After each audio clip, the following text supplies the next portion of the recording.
Hello students! Today I'm going to be talking to you about snowmen near and far. It's a lesson that I usually do with the third grade about this time of the year. Now if you're an older student, hang tight with me. I'll have some ideas for you at the end where you can use the skills that you've learned or that you remember and move on with something else since you've already done this. So the first thing that we're going to do is I want to challenge you. I'm going to give you two problems, and then I want you to pause the video and see if you can get a little scrap piece of paper and see if you can solve the problems. And then you're going to come back to see if you got the right solution. So the first problem, I want you to draw two circles, but I want you to make it really obvious that one is close and one is very far away. The other thing that I'd like you to do is on the large circle, I want you to put a belt around it, you know, like a Santa Claus belt. Do that on the large circle so that it looks like it's a ball rather than just a flat circle with a belt on it. Have you ever thought about doing those things? Pause the video now and give it a try. So welcome back. I'm ready to show you the solution. I hope you gave it a try. So when I want to see that something is close up, things that are close up look bigger to me. They're right here where I am. And so I'm going to make my first circle nice and big. And then a little further back, I've got a smaller circle. Two things help make this circle look further away, and you can see I've even drawn a third circle really tiny back here. There are two things that make them look further away. First is because things that are close up appear bigger. If you look at this little picture of my niece, you can see that she is really close to us, and so even though she's a little girl, she looks really big in the picture. That and the fact that she's standing on a stool. But if you look at the kitchen things back here in the background, some jars and things that are on the kitchen counter, they're a little further away than she is. And so they are appearing smaller and smaller as they move away. Now, that's not the greatest example because it's not way far in the distance, but you get the idea. And the other thing is where they are on the picture. So let's see if I can find an example. Notice that the things that are closest to us would be my niece, and she's working with some dough and there's flour on the counter. And then the things that are behind her, notice that my pencil is going up before it gets to the things that are behind her. And this is a little higher, is a little further back. This one is even further. And so as my pencil goes up, it's getting further and further away. And so we can use that idea in our artwork that things that we put low on the picture are close, and things that we put higher are further away, and even higher are even further away. Pretty cool, huh? Now the other problem I gave you was a belt. How do I put a belt around this so that it looks like a circle? I'm going to do another one right here. Many of you probably drew the belt just like this because that's how we've always made like a Santa Claus belt, right? But watch what happens to the circle when I curve. Think about it, a ball is round. And so if I curve my belt as if it's going around the ball, do you see how the circle now starts to look three-dimensional? And I can go ahead and put the buckle on too. Do you see what I mean? How this one is flat, but this one looks three-dimensional. You can use that even going a different direction. For example, if this was part of a snowman, there's my snowman. If I'm coming down this direction, the ball is still round, so I could very lightly draw a curve and a curve, and on that curve, I could put the buttons.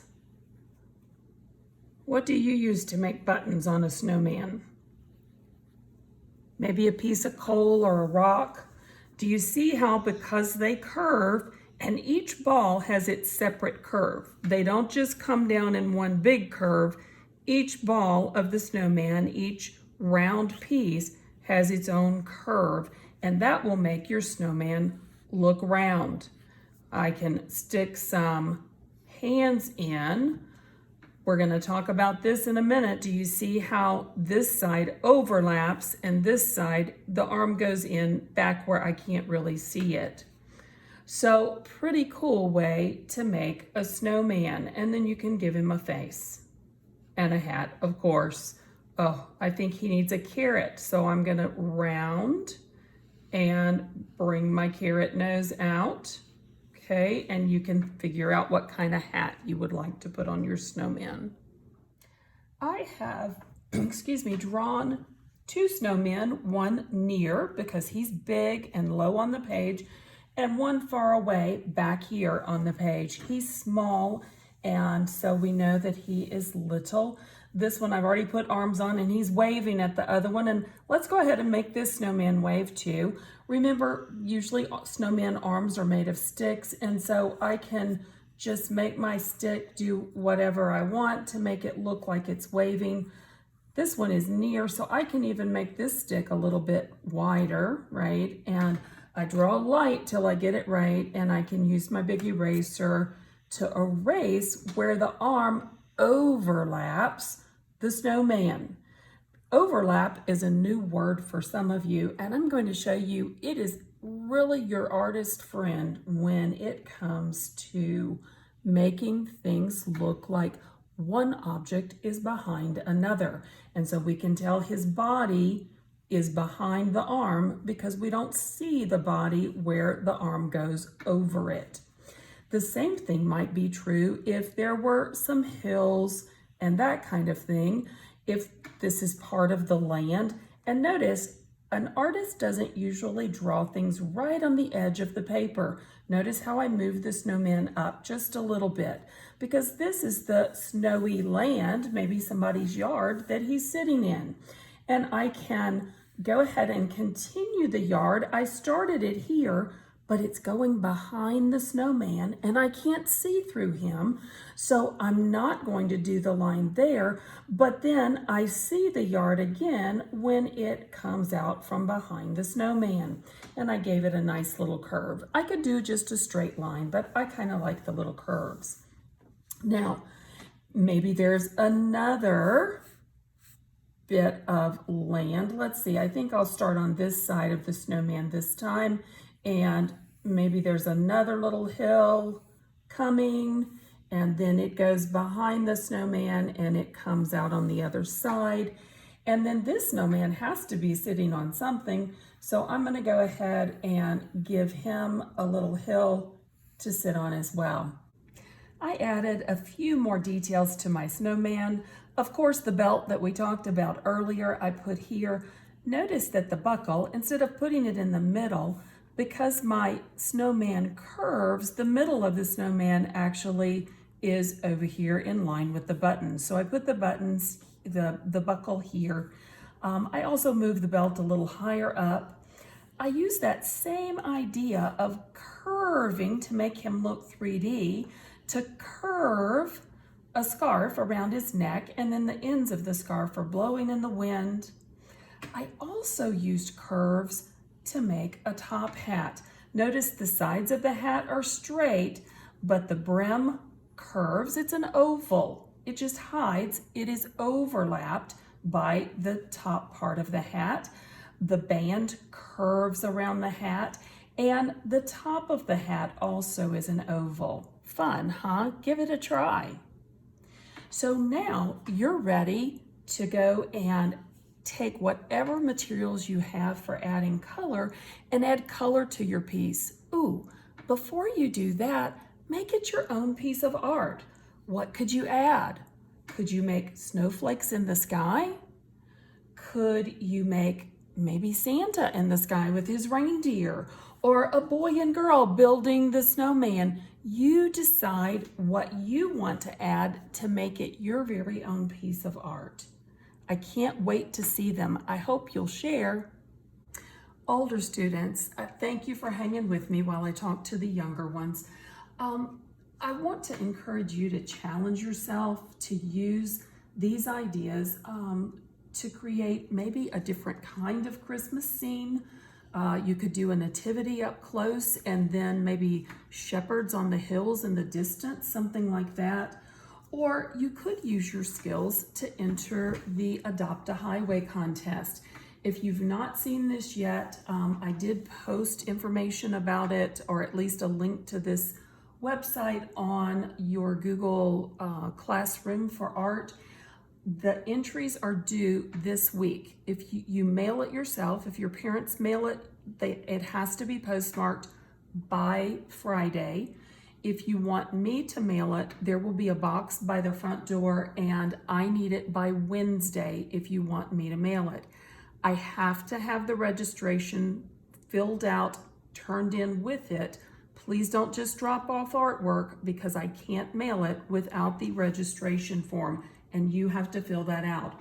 All of that information is here. Miss Ernst talks a little bit about it. It's a great contest that our highway department sponsors that encourages students to be aware of not throwing trash out the window, and not only that, but maybe going with a group and adopting a piece of the highway to pick up the trash. Read about it. The contest criteria are here. A parent can go over it with you, or if you're really a much older student, you can read it yourself, what the contest is about. You can see, here is a link where you can click and see last year's contest winners. The one that I showed you here, this was one of last year's contest winners. The prizes are great. $100 gift card, first place, and second and third place are $50 gift cards, and that's in each age group. So here are the age groups. This is good for any students, not just our older students, because there's an age group for every age.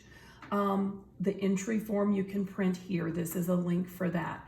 I hope that some of you will consider entering and have some fun with that, and think about using this skill of showing distance through changing size and changing location on the page in order to add that kind of depth to your work.